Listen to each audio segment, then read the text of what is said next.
The Chronicles of Narnia by C.S. Lewis is a classic portal fantasy series. It blends fairy tale simplicity with mythic weight and a gentle moral undertone. The books move between our world and Narnia, a place of talking animals and old magic. Many editions print the stories in chronological order, but Lewis published them in a different sequence. This guide explains both paths and gives a clear beginner default.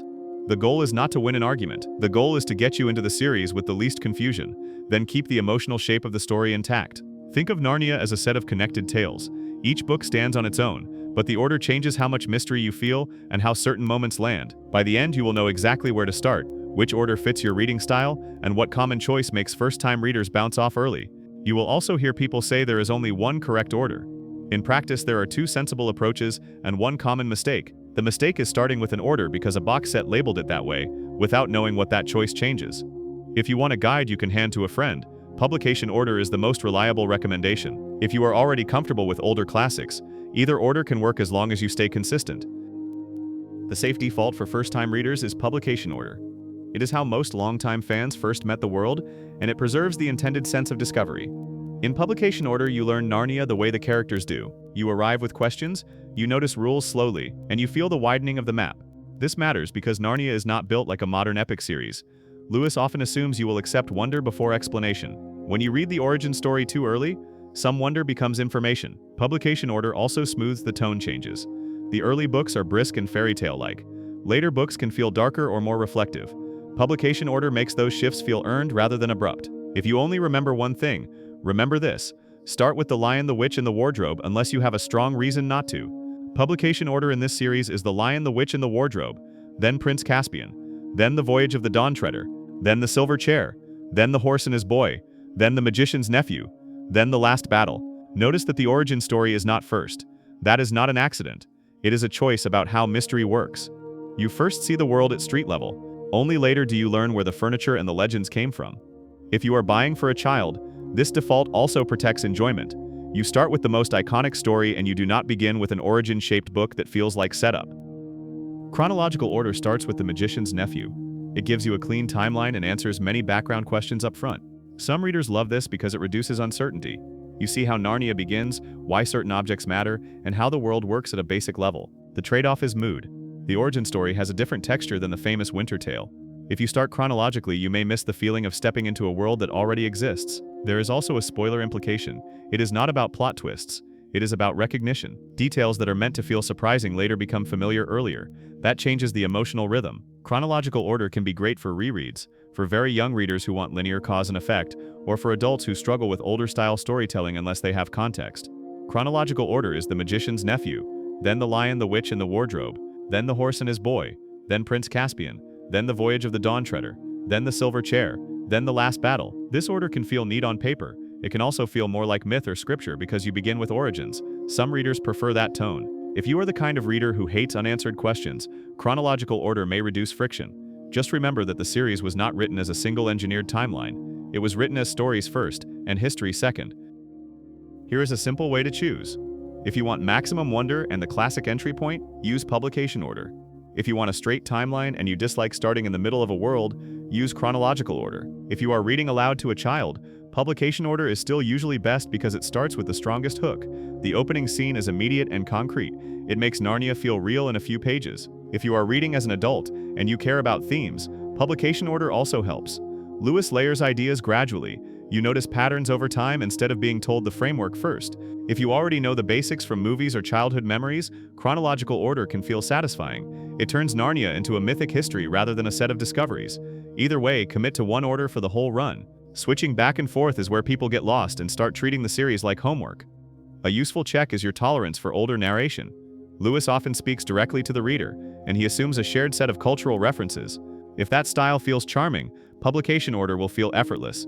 If it feels distant, chronological order can give you a clearer framework to hold on to. Another check is reread value. Publication order gives you a bigger surprise curve the first time. Chronological order can feel smoother on a second pass when you want to see cause and effect. Whichever you pick, keep the books short and tangible. One book, then decide, is the healthiest way to approach a classic series. The Lion, the Witch, and the Wardrobe. This is the best first book for most readers.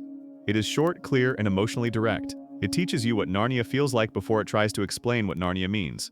You get a sense of the stakes without needing a glossary. The writing is simple, but the effect is not shallow. Lewis uses plain language to make big ideas feel approachable. That is why this book works for kids and adults at the same time. As a starting point, it also sets your expectations correctly. Narnia is not a puzzle box world-building series. It is a storybook world, where symbolism and atmosphere matter as much as rules. If you read only one Narnia book, this is the one that tends to stick.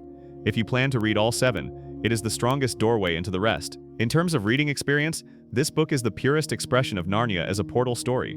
The pacing is steady, and the chapters feel like clear steps forward. It is also easy to find in many formats, including audiobooks that work well for families. If you see the title written differently in different countries, that is normal across classic series. Narnia itself does not have that issue in the same way, but editions can vary in cover art and internal numbering. Focus on the titles and you will be fine. When you finish, pause and ask one simple question.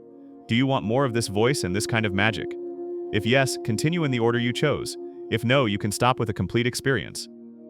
Prince Caspian. After the first book, this one shows how Narnia changes over time. It expands the sense of history, and it introduces a different kind of conflict. Some readers find the opening slower than the first book. That is normal. The payoff is that the world feels older and more layered by the end. In a reading order context, Prince Caspian works best when you already care about Narnia as a place. Publication order gives you that attachment first. If you started chronologically, this book can feel like a second entry rather than a continuation. That is fine, but it changes the feeling of returning to a familiar world. Treat this book as the moment the series starts thinking in centuries instead of seasons. It is still beginner-friendly, but it asks for a little more patience. The main value of Prince Caspian for beginners is that it teaches you how Lewis handles continuity. He does not recap in modern franchise style. He expects you to bring your memory of the earlier book, and then notice echoes. That is why reading order matters. If you jump around, you lose those quiet echoes, and the world can feel flatter. If you are using a modern box set that numbers The Magician's Nephew as 1, do not panic. You can still read Prince Caspian second if you are following publication order. The physical number on the spine is not the same thing as the best first-time path. The Voyage of the Dawn Treader. This is a travel-shaped story. It is episodic, imaginative, and often lighter in pace than the books around it. Many readers love it because it feels like a tour of Narnia's edges. You get variety without needing to track complicated politics. In publication order, it arrives at the perfect time. You already understand the core tone, so you can enjoy the roaming structure without feeling unmoored. If you are worried about commitment, this is a good reminder that Narnia can be playful as well as serious. It keeps the series from feeling like a single repeating pattern. If you are reading with a child, this is often the book that reignites momentum. The chapters have clear stopping points and the sense of discovery stays high. This is also the point where readers notice that Narnia is not a single type of fantasy. One book can feel like a fairy tale, another can feel like a quest, another can feel like a travelogue of wonders. That flexibility is a feature, not a flaw. If you are listening on audio, the episodic structure is helpful because it makes it easy to pause and resume without losing your place. If you are reading the series in a busy season of life, Dawn Treader is a good reason to keep going. It delivers frequent moments of beauty and curiosity without needing you to track a large cast. The Silver Chair. This book is often the friction point for new readers. It can feel grimmer and more enclosed than the travel energy of the previous book. That tonal shift is doing emotional work. It shows that Narnia can hold unease and uncertainty without losing its fairy tale clarity. Publication order helps here because you have already seen several faces of the world. You trust the series enough to follow it into a colder mood. If you start the series chronologically, arriving at this book can feel heavier because you have not built as many warm associations yet. That is one reason the classic order is recommended for beginners. Read this one steadily. Keep your sentences slow in your head. It rewards attention to atmosphere, and it sets up the final stretch of the series well. If you bounce off this book, do not assume the whole series is not for you. Sometimes readers simply need a slower pace for a few chapters, and then the story opens up. One practical tip is to treat it like a mystery of mood. Pay attention to what feels strange and uncertain, then let the book answer in its own time. For adult readers, this book can also be the first one that feels quietly philosophical. It asks what courage looks like when you are tired and unsure. Staying in publication order means you meet this question after you already trust the world. That makes it easier to read without resistance. The Horse and His Boy. This is set during the time period of The Lion, the Witch, and the Wardrobe, but it is best read later. The reason is simple. It assumes you already know what Narnia is and why it matters. It does not spend time building the doorway. It deepens the map instead. In publication order, it works as a refreshing side angle. You get a different region, a different travel texture, and a different kind of courage than the earlier books. In chronological order, it is placed early, which can be fine, but some readers find it less immediately gripping as a first or second step. It is easier to appreciate once you have affection for the world. Think of this book as a reward. It broadens Narnia without demanding that you memorize anything.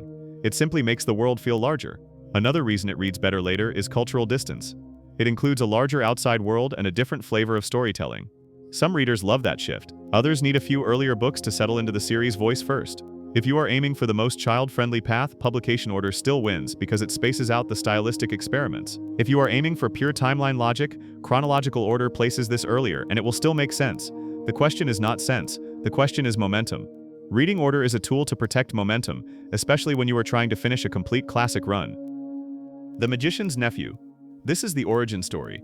It explains where key elements come from, and it has a more mythic, almost fairy tale creation feeling. If you read it first, the series becomes a linear legend. If you read it sixth in publication order, it becomes a satisfying look behind the curtain. For beginners, the later placement is usually better because you already care about what the origin is explaining.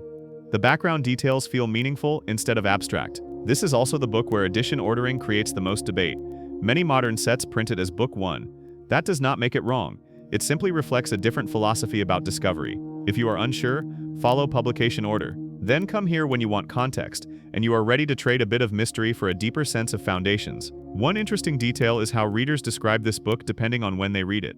Read first, it can feel like a prologue. Read later, it can feel like a revelation of craft. That difference is exactly why order debates persist. If you like mythology and origin tales, you may personally prefer it early. Just be honest with what you are trading away. You are trading some surprise for some coherence. There is no need to optimize beyond that. Choose the experience you want. If you are buying as gifts, you can even include a small note. Start with Lion, unless you want a straight timeline. That simple instruction prevents most confusion. The Last Battle. This is the conclusion, and it carries the most weight. It is also the book that most benefits from arriving at the end with the full emotional memory of the series. Whatever order you choose, do not start here. Do not treat it as a standalone. It relies on the accumulated tone of the earlier books. A practical beginner plan is simple. Choose one order, buy only the first book in that order, and read it with no pressure. If you enjoy the voice, continue. If you do not, you can stop without feeling you failed a big project. If you want the shortest answer, start with The Lion, the Witch, and the Wardrobe. Then read Prince Caspian, The Voyage of the Dawn Treader, The Silver Chair, The Horse and His Boy, The Magician's Nephew, and finish with The Last Battle. That path keeps the wonder intact, and it is the easiest way to fall in love with Narnia. The other common mistake is stopping after a book you liked because the next one looks different. Narnia changes shape. That is normal. If you keep going, the variety becomes part of the pleasure. If you want a low-risk buying plan for affiliate links, buy the first book of your chosen order, then buy the next two. That is enough to know if the series fits you. When you are ready, the full list is in the description. Pick your order today and start with one book. That is the only step that matters.